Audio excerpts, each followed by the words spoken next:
Hello, good people, and welcome back. In this unit, which is going to be Unit 7, we are going to talk about the determination of forward and futures prices. Now, a couple of things before we actually get started with that is we need to remember what futures and forward contracts are. In the previous units, what we did was talking about the market for these contracts, and we made the distinction between futures and forward and emphasized the fact that futures contracts are traded on exchange, when forward contracts are traded over the counter. Futures contracts are mark to market when forward contracts are not, and futures contracts are standardized when forward contracts are highly customizable. We talked about the fact that the distinction between these two types of contracts is kind of disappearing today with the increased regulation of the over-the-counter markets. But we ultimately said that these contracts are valued in the same way, and that's why we lump them together in order to talk about this determination of futures and forward prices at once. We also want to remember that our determination of futures and forward prices is going to depend heavily on the idea of no arbitrage.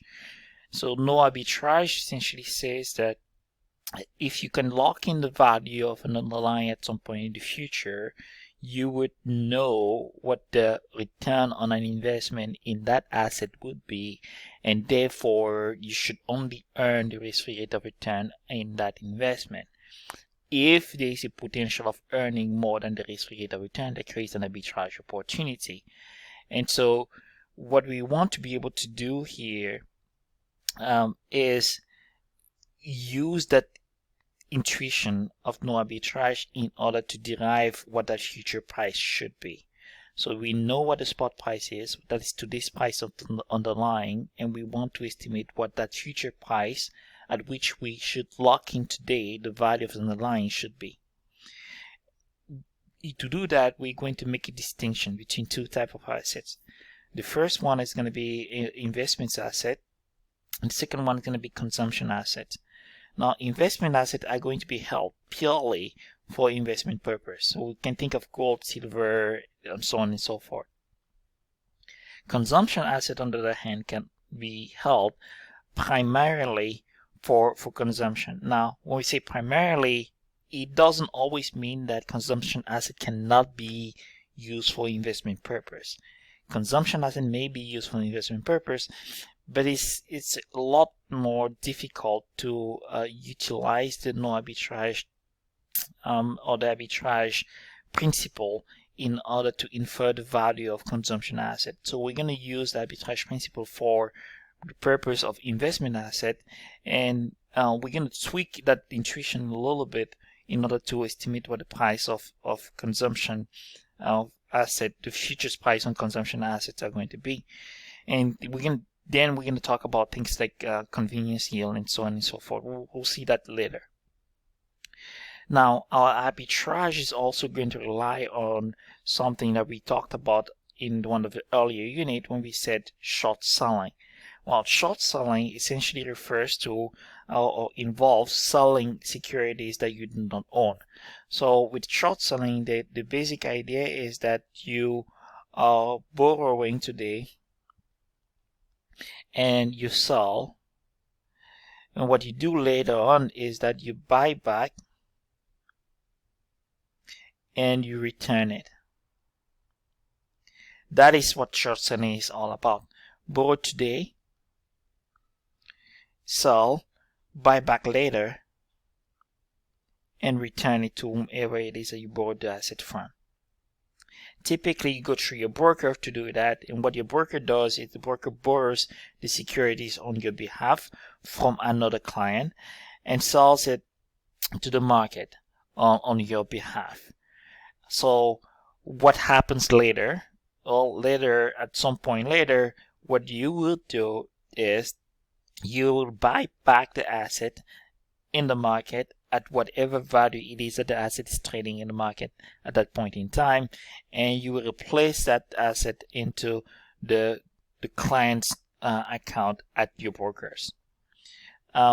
Now, if between that window, the asset, if that asset is a stock, the asset earn any dividend, the owner of the asset will not be receiving a dividend because you borrowed it and sold it. And so you will be required to make payment on that dividend. So you must pay dividends and other benefits to the owner of the securities that you received, the owner of the security that you borrowed and sold.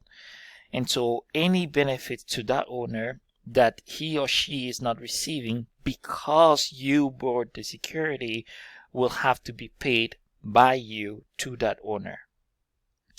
Now, in addition to that, we said that you typically go through your broker. Your broker may also charge you some fee for the borrowing of the security. And so to understand this mechanic a little better, let's look at an example, what short selling essentially is all about. Now, in our example, we're going to short 100 shares of stock, and the current market value of the stock is going to be at $100. We're going to close out the short position 3 months later at the price of $90 per share. And so let's go to the board here and actually, let's go to the board here and look at this example that we have here. The first example is going to be, we enter into an agreement today. That's going to be 1 month, 2 months, and 3 months. So 1, 2, and 3. Today what we're going to do is we're going to borrow 100 shares and we're going to sell the 100 shares at $100 per share, which means that our revenue is going to be 100 multiplied by 100. That's going to be 10,000.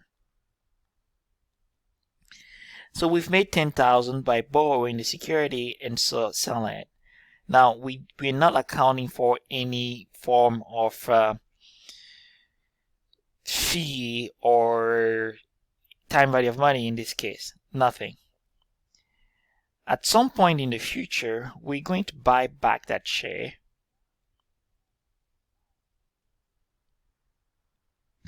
And we're going to buy back at $90 per share. Well, what does that mean for us? Well, if we buy back at $90 per share, we're going to spend $90 for 100 shares. So we total are going to spend $9,000. So we bought for 10,000. We borrowed and sold for 10,000, and we buy back at 9,000. So our profit, if nothing else, is going to be the 10,000 that we've made and minus the 9,000 that we spend in order to buy back the asset, which means that we're going to have a profit of 1,000. That's going to be our profit. That is, if nothing else happens within the 3 months. Now, we ignore time value of money, we ignore anything that we do with this investment, with this 10,000 that we generated here. I guess we just put that money in an account, forget about it. It earns no interest for that period of time. That's the idea for now. And then we use some of it to buy back the shares later on, 3 months later, and return the shares to the owner. Now, let's consider a scenario where during the 3 months, dividends of $3 per share is paid. And the question is, what is your profit in that case?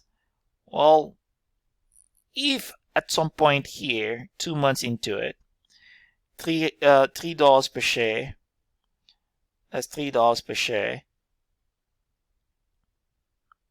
of dividend is paid, which means that we're working, remember we're working with 100 shares times 3, so $300 per share of dividends are paid. Now remember we borrowed that security here, which means that the actual owner of the security was to receive $300 in revenue, in dividend, but because we borrowed the security and sold it, that owner doesn't get the $300. Well, the owner will require us to pay the $300, And so what we're going to do is we're going to compensate the owner for $300. And so we're going to spend another $300 here in order to compensate that owner. And so we ultimately are going to buy back the stock. So this is going to be our stock, and this is going to be our dividend compensation. So in total, we're going to spend $9,300. Now, if we adjust our calculation here to reflect that, we made $10,000 from the transaction. We now realize that after we account for dividend payment, we spent $9,300. So overall, we have a profit of $700. That would be our profit in the event where we account for dividend. That would be our pricing process with short selling. Our process with short selling will entail borrowing, selling, buying back later, and returning it. If there is dividend, we have to account for the dividend payments. Now, what will be your loss if you had bought 100 shares directly? Well, if we go back here and say, if at this point over here, we only went out and just bought shares. Let's say we buy 100 shares. And so if we buy 100 shares, the share price is $100. So multiply by 100, it will mean that we spend $10,000. That's all. Now, we spent $10,000. 3 months later, what happened? 3 months later, because we spent that to buy the shares, we are going to sell the shares 3 months later. So we're going to sell the shares at $90 per share. So it's going to be an income of $9,000. And we're also going to be receiving dividends of $300. So we're going to be receiving $300 in dividends. The reason we're going to be receiving $300 is because now we've paid the share, right? And so our total is going to come down to minus $700. So our loss is going to be of $700. The exact opposite of what we would have earned had we shortened the security. Now, this works well because the value of the underlying fell. You short the security when you believe that the price is going to fall. You take a long position in the security when you believe that the price is going to be increasing. So if prices fall and you short the security, you make a profit. If you take a long position in the stock and the price fall, you're going to make a loss. Now that is how short selling is going to work, and we're going to be using that over and over. Now let's give a name to every single one of those variables that we'll be using. Well, we're going to be calling F0 our spot price, that's today's price of the underlying or the stock. F0 is going to be our futures price, that's the price that we lock in today, or forward price. T is going to be the maturity or the delivery date, the maturity of the contract or the expiration of contract. And R here is going to be our risk-free rate of return, our interest rate with the maturity of T. Now let's look at an arbitrage example here in order to understand exactly how arbitrage is going to work for us. So what I did is I copied this earlier and I pasted it here. So I may want to see if I can move this down. I'm going to try to move this down a little bit.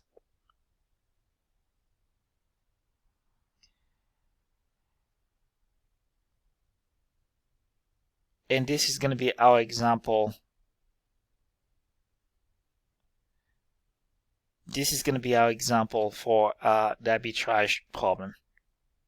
Now, this problem says the following. Suppose that the spot price of a non-dividend paying stock is $40. So, spot price is going to be at $40. The 3 months forward price is $43. So, forward price in 3 months is going to be $43.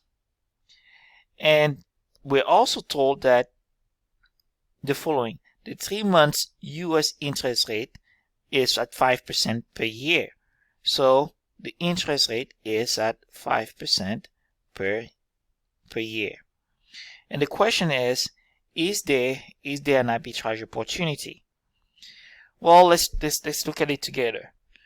Let's graph this and see what we have. Now, we said 3 months, right? So T is going to be 3 months.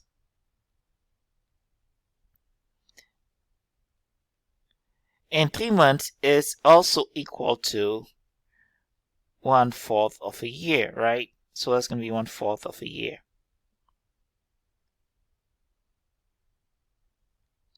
So we start here today, 1, 2, and 3. So 1 month, 2 months, and 3 months.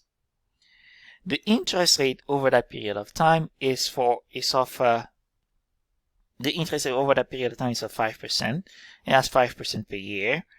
And secondly, we are told so far that the forward price of the security is going to be at the $43 in 3 months. So F here is going to be 43.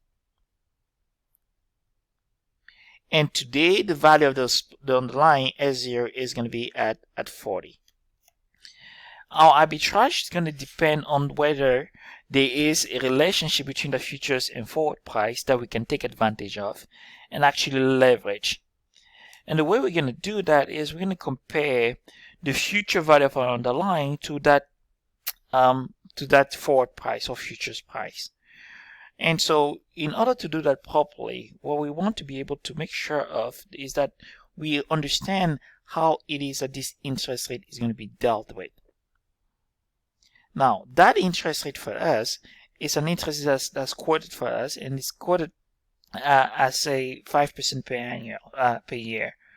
We want to be able to convert that interest rate to continuously compounded. Remember, we said we're always going to be using continuously compounded from now on. And so our conversion, if you recall, that our conversion is going to be our continuously compounded interest rate is going to be equal to our number of compounding periods multiplied by the log of 1 plus our interest rate here divided by m, and that's going to be our continuously compounded rate. For this example, I'm writing this for us to always remember that. For this example, we're going to assume that we compound it annually, so we don't really quite have to make any adjustment here. But typically, that is the first step you want to do. You always want to make sure that you remember to use continuously compounded interest rate. So for our purpose, for this particular example, we're going to assume that it's compounded once a year, so m is equal to 1, and therefore there is no correction that needs to be made. If no correction has to be made, the future value of the $40 3 months from today is going to be equal to the spot price multiplied by the exponential of the interest rate raised to the power of t. Now, what is our spot price? 40. What is the interest rate? The interest is 5%, so it's going to be 5% here, and t is going to be expressed in years, so it's going to be 1/4. And that's what we are going to have. Now let's bring our financial calculator in and try to solve that. Well, we have 5%, so 0.05. We're going to divide that by 4, divided by 4 equal, and then we're going to take the exponential of that, so second function exponential, and we're going to multiply that by 40, multiply by 40 equal. So the future value of our spot price is going to be equal to 40.50 US dollars. So we're going to say that is equal to 40.50 US dollar. What we're going to do next is compare this future value of the spot to the forward price. Now, if there is an arbitrage opportunity, we may be able to lock in a profit in this case. And our profit will be a function of the difference between this future value of the line that we have at 40.50 and the spot price. And so what do we see here? We see that the future value of the line, that's S0 or T, happens to be less than our forward price, F0. Now, our F0 here is at 43 and our future value is at 40.50. So what can we do in order to take advantage of this difference that we see between the future value of the line and the forward price? Now, how about we do the following? How about we borrow today? We borrow $40 at the risk-free rate of return. Now, we borrowed $40 at the risk-free rate of return. What do we do with that $40? Well, we're going to use that $40 to buy the stock. So we borrowed that 40. We borrowed 40 at the risk-free, and we bought the stock today. At the same time, what we're going to do is we're going to enter into a short forward position. What is our short forward position is going to do? Our short forward position is going to guarantee that we're going to sell this stock that we just purchased in the future at $43. So we're going to do a enter in a short. I'm going to use a different color here just to make it obvious. I'm going to enter into a short forward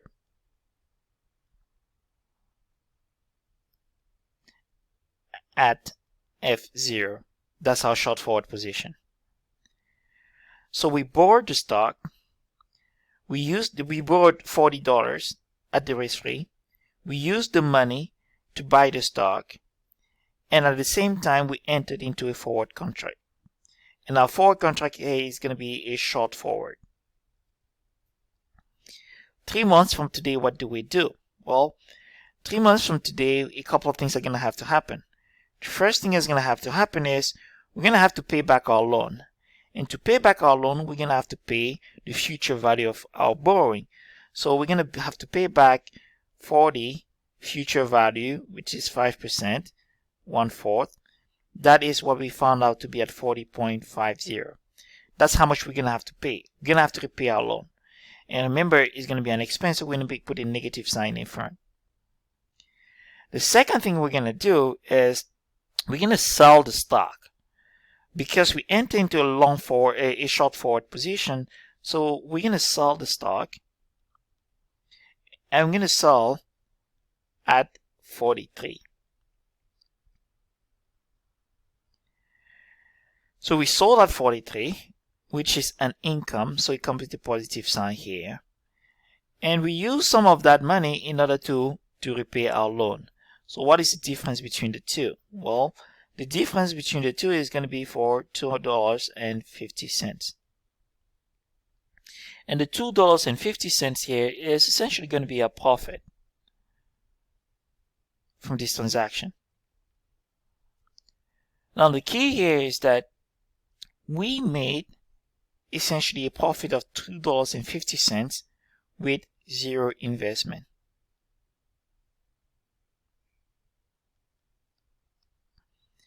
And that is our example for arbitrage opportunity. We were able to construct an arbitrage where we made a sure profit without any investment of our own. Now let's look at another example of arbitrage. The second example of arbitrage that we're going to use is going to be the following. Now, suppose that we're working this time with a non-dividend paying stock that is at $40. Same principle.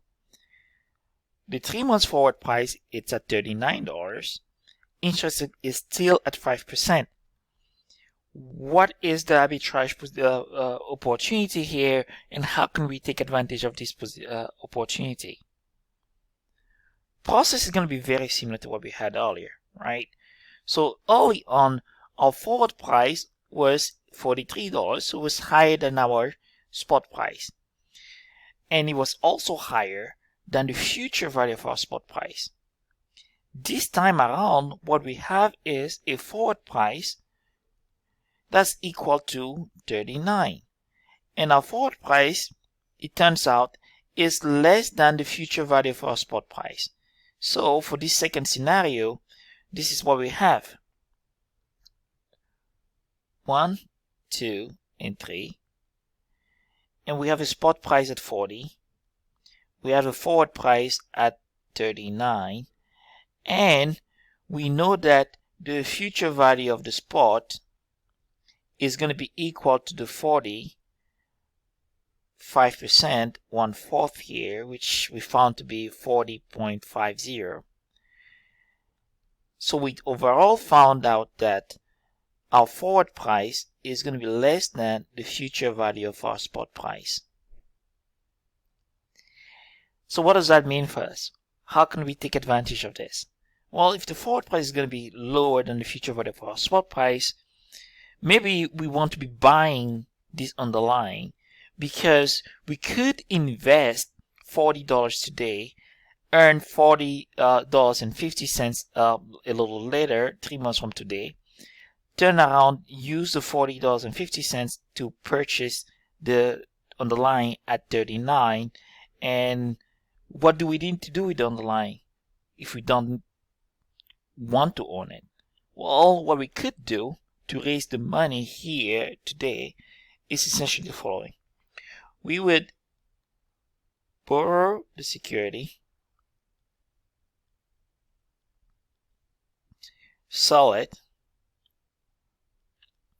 at $40 per share, which means that now we have the money. The third thing we need to do, we need to invest the $40 at the risk-free rate of return, which means that sometime in the future, this is what we're going to have. Our investment at the risk-free is going to grow. It's going to grow to become its future value. So our investment is going to grow to become $40 future value. So that's going to be 40 multiplied by the exponential of 5%, 1/4. So that's going to be 40.50. That is what our investment is going to grow to be. Next thing we're going to have is we borrowed the security, so we need to return it. Well, we need to buy the stock, and we're going to pay $39 for it. Now, we invested the $40 at the risk free, so now we have 40.50. We spent $39 to buy the stock, so we are left with a balance of $1.50. Now, we bought the stock back. What do we do with it? Well, we return it.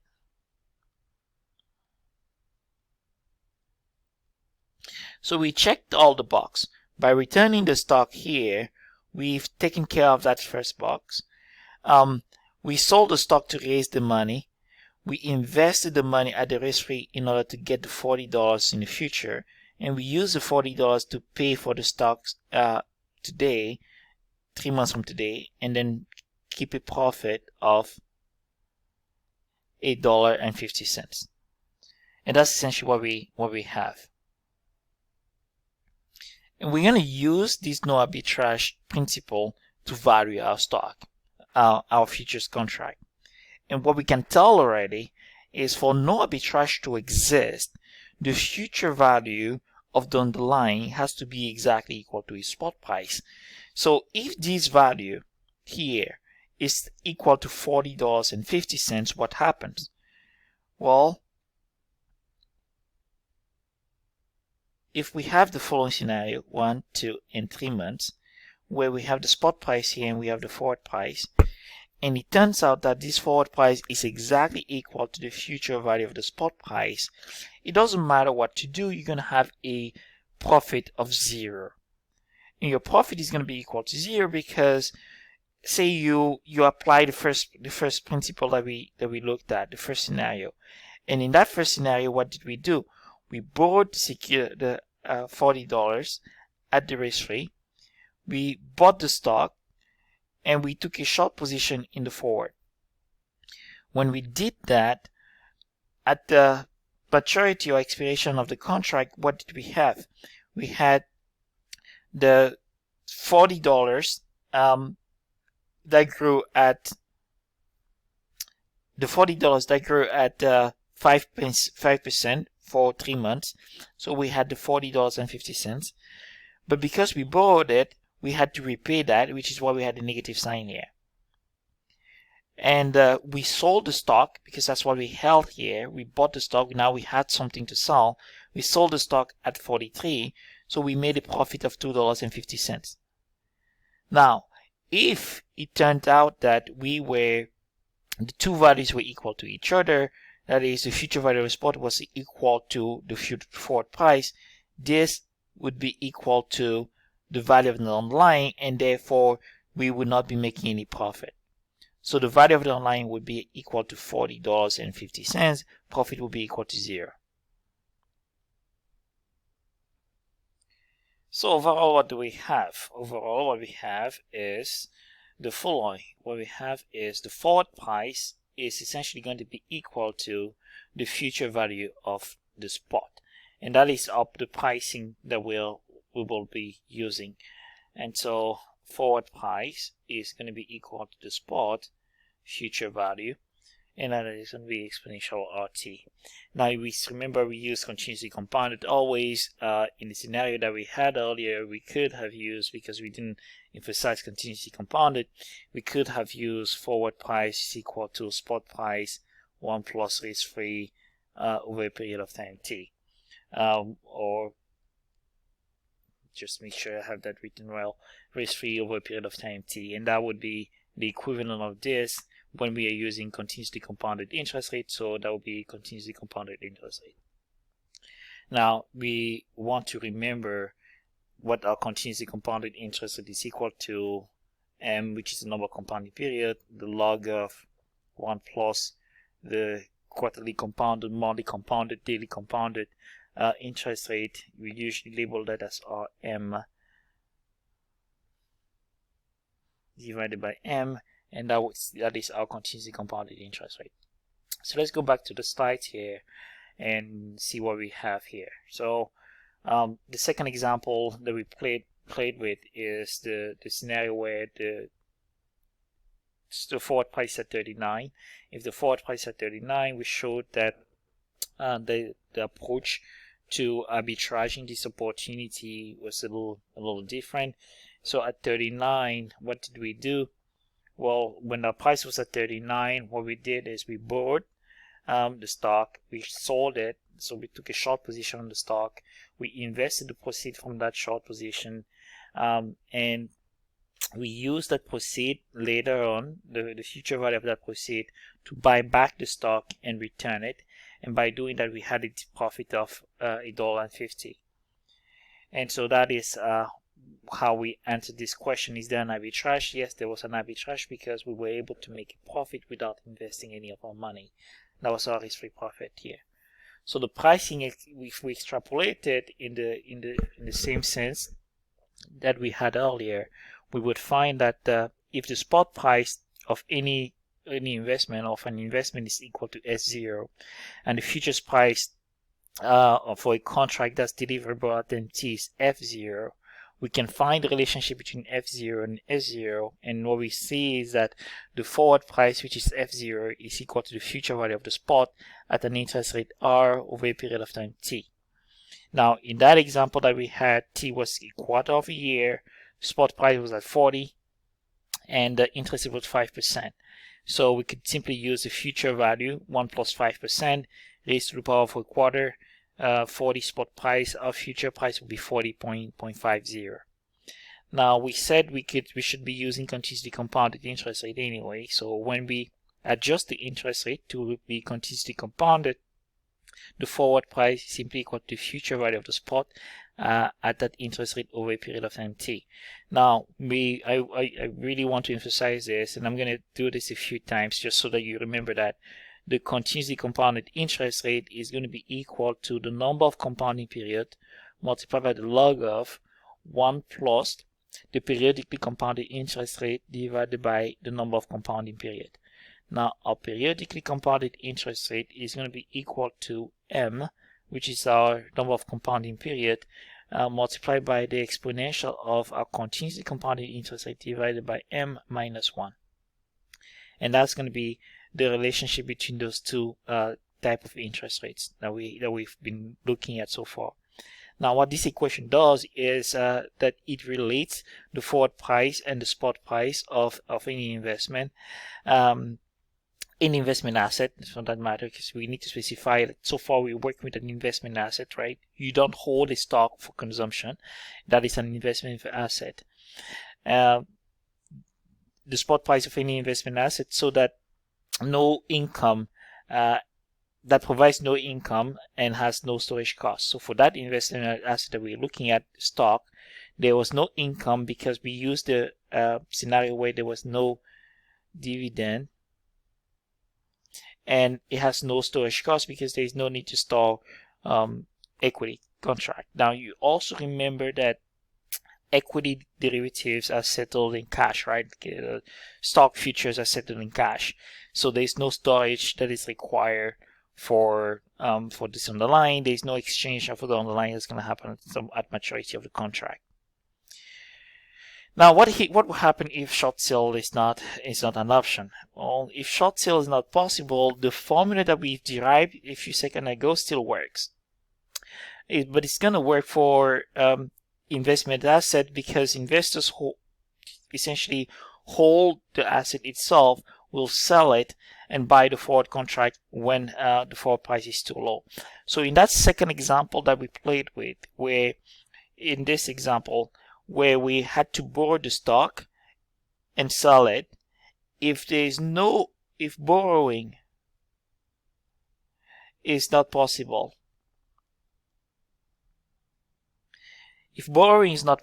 this pricing still works.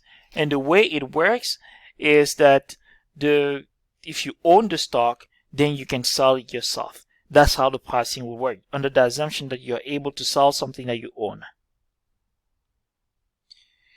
So what if dividends are paid when the stock is held, or when the stock is shorted during that period of time?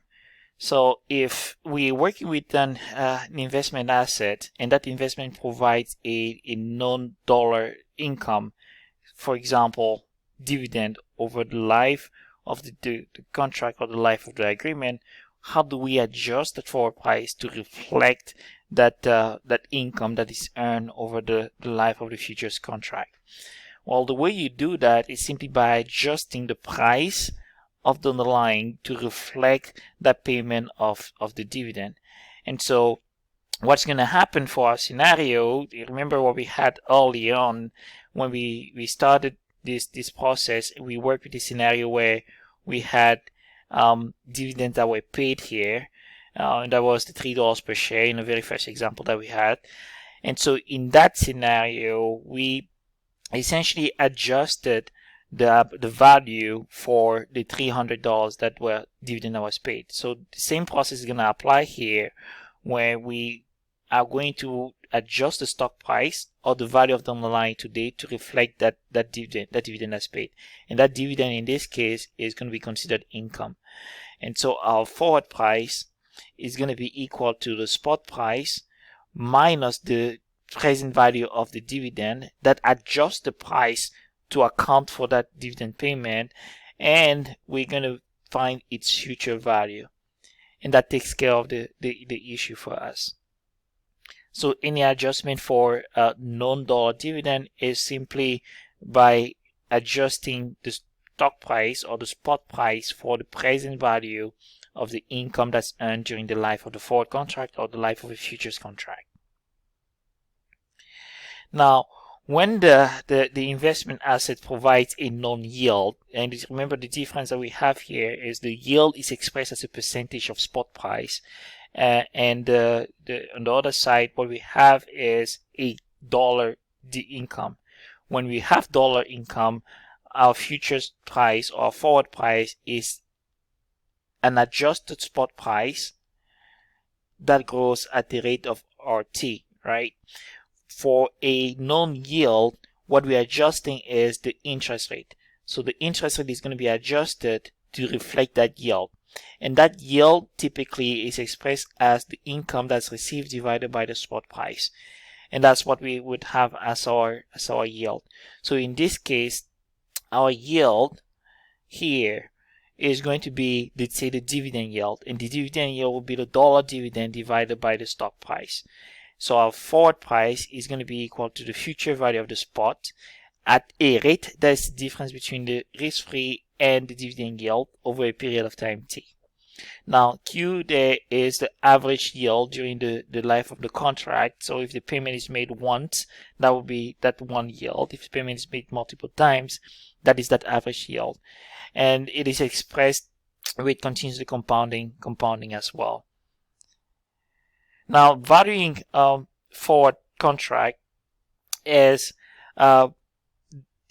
designed in such a way that when the contract is entered into, its value or the initial value of the contract is worth nothing. So when we set up our problem and we have something like this, where we are saying that we have a spot price here and we have a futures price here, the value of this agreement is going to be the difference between the spot price and the present value of the forward price. Now, if the forward price itself is the future value of the spot, finding its present value simply means that you're going to divide this by the present value factor, and these two are going to cancel each other.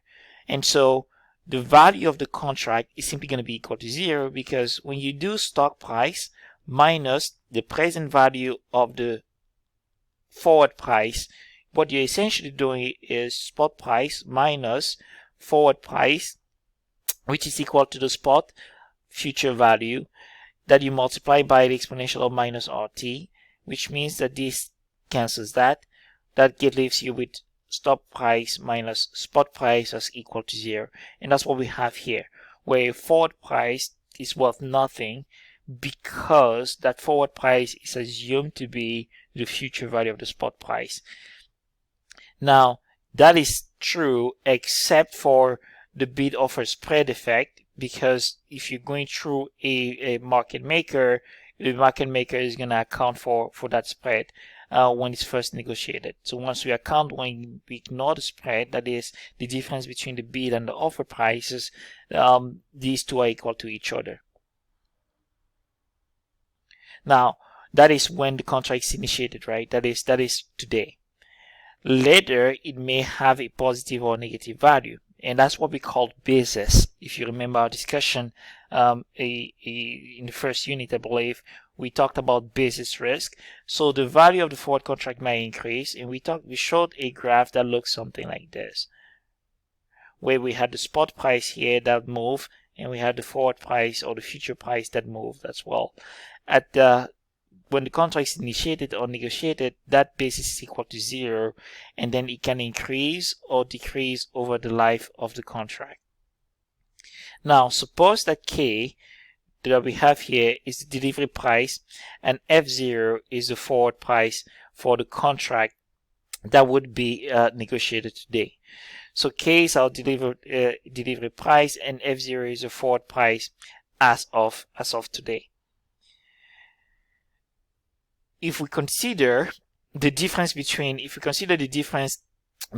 contract with the delivery price K and a forward contract, or a contract with a delivery price which is F0, a forward contract that has a forward price or a futures price equal to F0, what we can see is that the value of that contract, which we're going to label as lowercase f, if you're long the forward, is nothing else but the difference between the forward price that you pay minus the delivery price, the strike price there, and we find its present value. So at expiration here,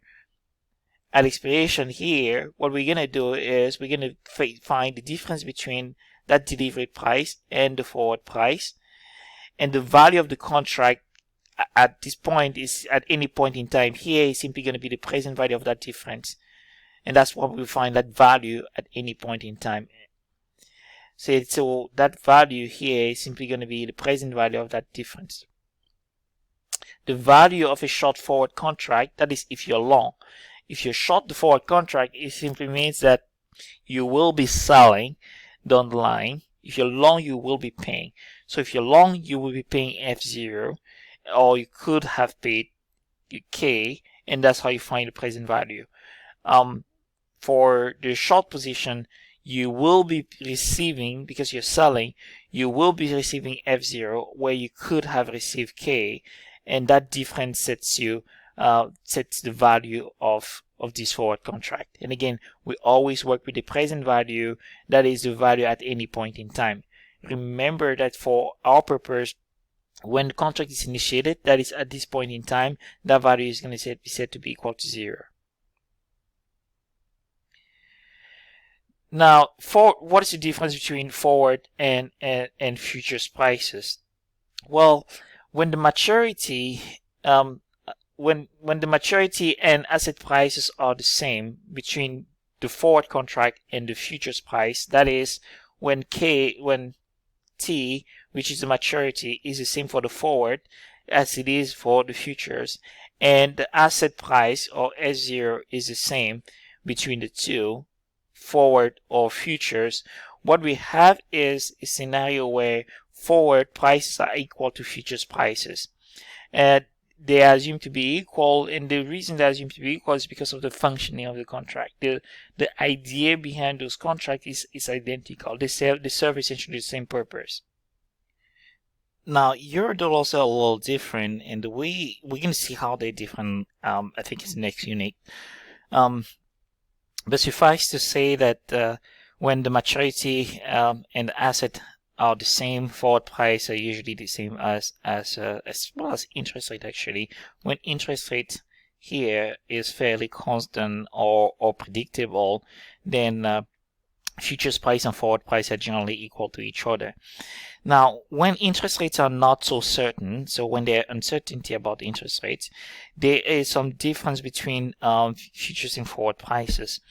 And that difference comes from the mark-to-market characteristics of futures contract. You remember that futures contract are mark-to-market. And so the way the mark-to-market functions is at the end of every day, profits and losses from positions are realized. And so when a profit or loss on a position is realized on a futures contract, if it is a profit, for example, for the long futures, that profit may be reinvested for the future periods, right? And so if interest rate is changing, let's say interest rate is increasing, then that profit is going to be reinvested at a higher interest rate. So it's going to make the futures contract a little more valuable. And if interest rate is falling, what we're going to have is that profit is going to be reinvested at a lower rate, and therefore it's going to affect the value of futures contract. And so the correlation between the spot price and interest rate, it plays a big role in this. And that's what creates the difference. That reinvestment is similar to reinvestment rate risk that you've seen with bond valuation. So a strong positive correlation between interest rates and the asset price implies that futures price will be slightly higher than forward price. And that's essentially what we see. Well, I'm going to write it here. If the correlation between the asset price and interest rate is high, what we're going to have is the following. A positive correlation or a high correlation means that when spot price increases, interest rate also increases. Now, if the spot price increases, what does that mean? It simply means that the futures price here at that point in time is also going to be increasing. Remember, the futures price is the future value of the spot. So if the spot price increase and interest rate increase, future value or futures price are also going to be increasing, and they typically are going to be increasing perhaps faster than the delivery price, and that delivery price is K. That's what we looked at earlier. And so if that happens, where the futures price is higher than the delivery price, what we're going to see is a difference between the futures price and the delivery price that's going to be greater than 0. If that difference is positive, we're going to see on the futures contract, the mark-to-market is going to result in a futures contract realizing a gain, and that gain wouldn't have to be reinvested at a higher at a higher rate. So the futures price here is going to be higher than the forward price that doesn't have that mark-to-market characteristic. When we have a strong negative correlation, that implies the reverse, and the reverse essentially going to mean that when the spot price that we have is strongly negatively correlated with the interest rates, that is, when the spot price increases, interest rate decreases, the argument is essentially going to be the opposite of what we've seen, and the result is going to be that forward price would be slightly higher than futures price. So in this case, we're going to have forward price that will be slightly higher than futures price. And here, when the correlation is positive, we have futures that's slightly higher than forward price. And this is because of remember that mark-to-market that makes the futures the price higher, and because interest rates are, when the correlation here is negative, when stock prices increase, the proceeds that we get from the futures contract get reinvested at a lower rate, and that's why the forward contract is typically higher than the futures contract here. All right, so that sums it up for this video, and in the next video what I'm going to do is we're going to talk about index futures and index arbitrage. We talked about equity futures, and remember so far we're talking about investment assets, right? That is what we're looking at, investment assets. And early on, a little earlier, when we talked about investments with a non-dollar income, this non-dollar income referred to any investment that generates some sort of income, right? So bonds generate predictable dollar income in terms of interest payment, and stocks may generate the predictable dollar income in terms of dividends. So those can be accounted for here in that valuation of, in the estimation of futures prices, to account for those incomes that are included. So far we're looking at investment asset. In the next few videos, as a matter of fact, what we're going to do is stock indices, which is also an investment asset. We're going to talk about index arbitrage using futures and forward contracts. And once we're done with that, we're going to touch on a different class of assets, which are those consumption assets. And with the consumption asset, we're going to have something a little different. We're going to account for carry costs, and that's going to be an important difference between the investment asset and the consumption asset. And we're not going to be able to use the arbitrage, necessarily going to be able to use the arbitrage relationship there in order to value the consumption asset. We'll build on that a little bit, but there'll be important distinction to be made there. All right, I'll see you in the next video to talk about index arbitrage and the pricing of futures contracts on consumption assets.